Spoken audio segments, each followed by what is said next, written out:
bonjour à tous et à toutes pour ces nouvelles journées de l'AFPF que l'on retrouve cette année en présentiel, puisque depuis 2 ans nous avions fait ça en visioconférence sur 2 jours, un format un peu long, mais qui avait quand même permis d'avoir 240 participants en 2020 et puis un peu plus de 160 l'an dernier. Le CA de l'AFPF avait quand même à cœur cette année d'essayer de retenter la formule présentielle. Nous-mêmes, dans nos réunions de l'AFPF, on se revoit maintenant en physique à Paris et on se disait que ce serait peut-être aussi appréciable pour vous de vous proposer cette formule-là. Mais en fait, le Covid étant passé par là, les habitudes ayant changé, on va s'apercevoir qu'on va être moins nombreux puisqu'on va être autour d'une petite centaine à peine cette année. Donc voilà, ça va nous interroger pour la suite des formules des journées de l'AFPF. Est-ce qu'on continuera à les faire en présentiel, en distanciel, en formule mixte ou autre? On en parlera bientôt et on en reparlera ce soir en Assemblée Générale. Et un petit mot d'abord sur les fourrages. Alors j'ai baptisé cette diapo ces grands oubliés ou ces oubliés. Effectivement, les fourrages, c'est beaucoup moins visible dans la discussion et dans les flux de matières premières agricoles, comme pourraient l'être les graines notamment. Malgré le fait qu'ils se consomment de manière très importante dans de très gros volumes, ils se vendent peu, et donc du coup, il n'y a pas une activité marchande très développée, on n'a pas les références que l'on peut avoir sur les autres grandes matières premières agricoles. Et pourtant, ce sont des ressources essentielles, hein, bien sûr, pour l'élevage, et notamment pour les élevages de ruminants, qui sont les principaux consommateurs de ces espaces, même si je n'oublie pas non plus les équidés qui les accompagnent de temps en temps sur les prairies. On a à peu près un peu plus de 11 millions d'hectares de prairies, rien que pour parler des prairies, auxquelles on pourrait ajouter 1,5 million d'hectares de parcours et d'estives. Tout ça pour nourrir 27 millions de ruminants et peut-être un million également d'équidés. Donc on voit le rôle central de ces surfaces, les prairies occupant à elles seules 20% du territoire français et à peu près 50% de sa SAU. Ensuite, les prairies et les fourrages sont les grands leviers avancés de l'agroécologie. Dès qu'on parle d'agroécologie et qu'on pense aux moyens qu'il faudra mettre en œuvre, l'un des premiers qui arrive, c'est la place de la prairie, sa réintroduction dans les systèmes agronomiques de grande culture, etc. Et derrière les prairies, on a évidemment énormément d'aménités qui sont avancées, qui sont promues, qui sont présentées. Donc des prairies qui sont des puits de tout, de carbone, de protéines, de biodiversité. Et malgré le fait qu'elles aient autant de qualité, eh bien finalement, cette belle image qui est souvent exploitée est aussi souvent mal rémunérée et peu reconnue finalement financièrement pour les gens qui pratiquent les fourrages. Et puis, les fourrages, tout comme les autres cultures, sont aussi impactés par le réchauffement climatique.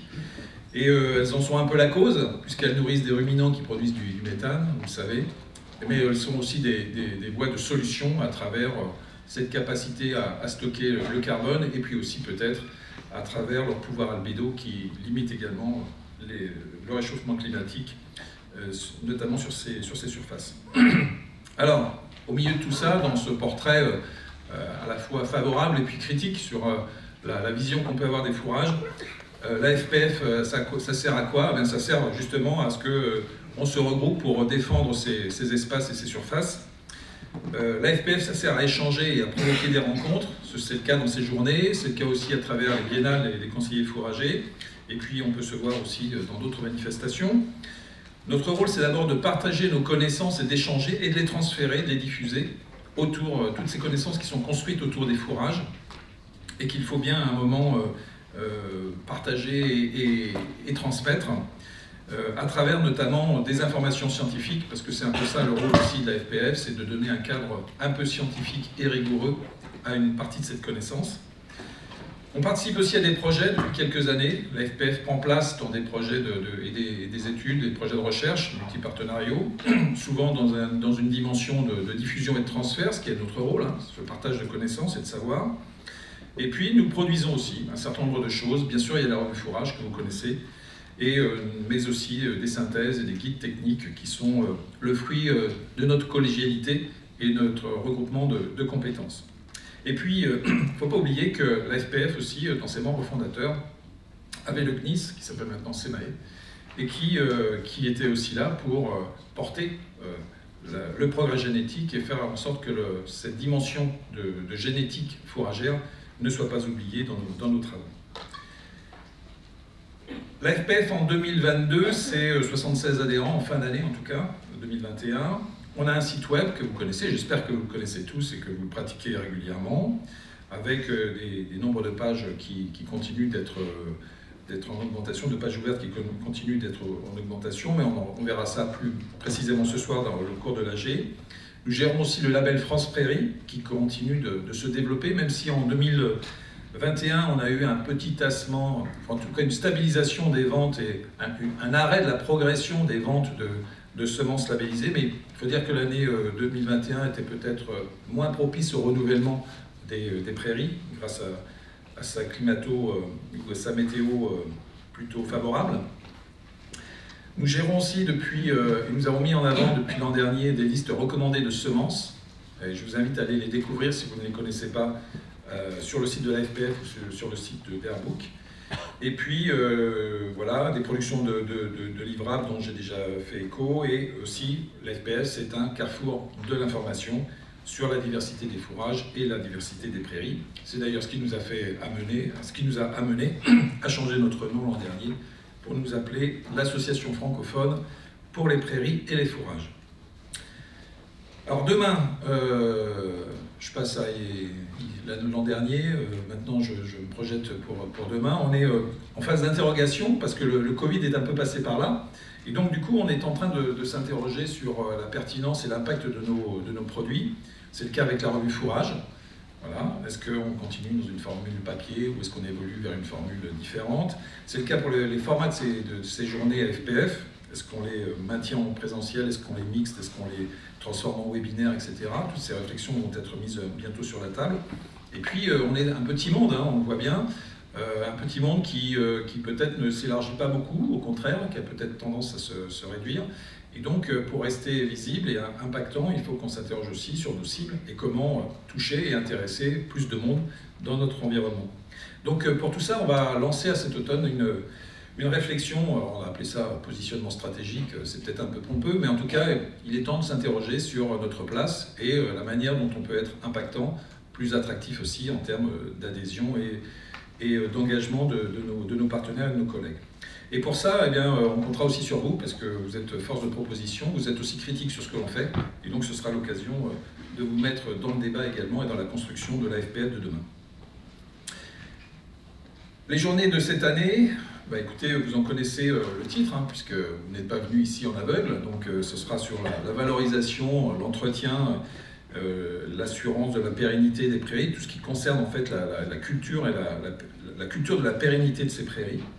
Donc on aura 4 temps, comme d'habitude sur ces 2 journées, 4 séquences d'une demi-journée, et au cours desquelles on a essayé cette année de donner un peu plus de temps de respiration, un peu moins d'intervention, ce qui nous permettra peut-être d'avoir plus d'interaction entre intervenants et vous, et puis aussi de vous donner un petit peu plus de temps en dehors des phases de présentation et nos 4 temps de colloque pour échanger aussi en off et dans les couloirs.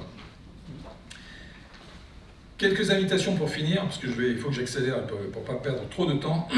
Bien sûr, je vous invite à aller sur notre site, à adhérer à la FPF si vous n'êtes pas encore adhérent, soit à titre personnel, soit à titre moral pour vos structures. Je vous invite aussi à contribuer à la rédaction de la revue Fourrage. C'est parfois des articles de fond qu'on attend, mais c'est aussi parfois des témoignages. Et maintenant, il y a un peu plus de diversité dans les articles que nous recevons et que nous recherchons. Et n'hésitez pas, parce que quand vous faites un travail d'étude, quand vous faites une enquête, parfois, tout ça, ça peut être intéressant à partager, et ça peut aussi trouver sa place dans la revue Fourrage. Et puis surtout, je vous invite ce soir à notre AG, donc à 17 h. Traditionnellement, on fait l'AG entre les 2 jours, et ce soir, il y aura quelques nouvelles, voilà, quelques suspens, puisqu'il y a un changement de présidence, hein. Au bout de 3 ans, on change de président, donc on découvrira ce soir qui est le bon successeur. Et puis il y a aussi un changement dans l'animation de la FPF, puisque Elodie, je vais revenir sur la question, a décidé de nous quitter, elle nous l'a annoncé en début d'année. Voilà, d'autres grands rendez-vous, le Salon de l'herbe et des fourrages, je vous invite à à participer à cette grande manifestation qui regroupe à peu près 35 000 visiteurs, qui se tiendra le 1er et 2 juin à Franche d'Allier, et où nous serons présents notamment à travers l'action Cap Protéines, puisque dans le cadre du Salon des fourrages, il y aura un village de l'autonomie protéique, où on va parler beaucoup d'autonomie fourragère, d'autonomie protéique, d'enrichissement des prairies. Il y aura des plateformes de démonstration qui seront support d'ateliers et de communication. Il y aura aussi des interventions en chapiteaux. Et d'ailleurs, tout ça n'est pas totalement bouclé. Et peut-être que parmi vous, il y a des gens qui ont des idées et qui pourraient venir aussi participer à l'organisation de ce village de l'autonomie protéique au Salon de l'herbe et des fourrages. L'autre grand événement français, c'est le grand meeting EGF qui se tiendra cette année en France. Alors, nos organisateurs sont Luc et Jean-Louis Perrault, ils sont là. Je ne sais plus quand est-ce qu'était le dernier épisode en France, mais il y a une... 2002, donc c'était à La Rochelle il y a 20 ans. Donc c'est pas tous les ans que ça se passe en France. Et cette année, ça se passera en Normandie, avec un programme autour de la découverte des différentes productions normandes, mais aussi, bien sûr, c'est le lieu qui permettra ça, mais bien sûr, il y a 500 personnes qui sont attendues de l'Europe entière, et donc je vous invite aussi à rejoindre cet événement. Et puis, juste une petite information que je glisse en même temps, nous faisons un questionnaire sur les observatoires de la pousse de l'herbe. Et donc je voulais vous passer l'information quand même, puisque vous allez peut-être le recevoir. Également, on va vous poser des questions, on est en recherche d'informations sur les données de densité des prairies. Et donc si vous êtes destinataire de ce questionnaire, merci d'avance d'y répondre. Voilà, alors remerciements à tous les participants et les intervenants surtout qui vont animer et donner corps à cette journée. Remercions au conseil d'administration qui a contribué et construit ce programme avec l'aide d'Élodie. Merci à vous qui êtes les auditeurs et qui êtes aussi qui seraient en interaction, merci à vous qui serez en interaction avec les intervenants et qui êtes fidèles à nos journées. Et puis un merci particulier à Élodie qui nous a fait savoir qu'elle voulait nous quitter après 4 ans de bons et loyaux services. J'en profite d'être à la tribune pour saluer son engagement, son enthousiasme, sa bonne humeur qui a été unanimement saluée au sein du conseil d'administration et que peut-être vous-même vous avez pu constater. Voilà, je vous souhaite de bonnes journées AFPF 2022 et je vais passer la parole tout de suite à Pascal Carrère qui va nous faire une première intervention introductive sur la notion de pérennité des prairies. Merci.